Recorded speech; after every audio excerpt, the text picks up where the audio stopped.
దేవుడు ఒక మనిషిని ఎప్పుడు దర్శిస్తాడు? కీర్తనలో ఒక చోట రాసి ఉంటది, అరుణోదయమున దేవుడు ఆ పట్టణమును దర్శించుచున్నాడు.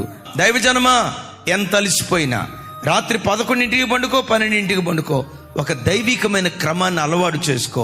5 గంటల లోపు నీ పడకల మీద నుంచి లేచి ఆకాశ పక్షులు తమ కంఠధ్వని దేవునికి వినిపించక మునిపే, మనుషులెవరూ తమ కంఠధ్వని దేవునికి వినిపించక మునిపే, నమా శబ్దం ఇంకా వినిపించక మునిపే నీ ఇంటిలో నుండి నీ కంఠధ్వని ఆకాశమందలి దేవునికి వినిపించదువుగాక. అలా నువ్వు వినిపిస్తే ఒక మాట అంట, నీ ఆత్మదీపం ఎందుకు ఆరిపోతుంది? నువ్వు నిరంతరం మండే వ్యక్తిగా ఉంటావు. నీవు మండటం కాదు, నీ ఇంటి వారిని అందరినీ మండించే ఒక జ్యోతిగా దేవుని కొరకు నువ్వు నిలవబడతావు. జ్ఞానులతో సహవాసం చేసేవాడు జ్ఞాని, దేవునితో సహవాసం చేసేవాడు దేవుని వంటివాడిగా మార్చబడతాడు. దేవుని వంటివాడిగా మార్చబడతాడు.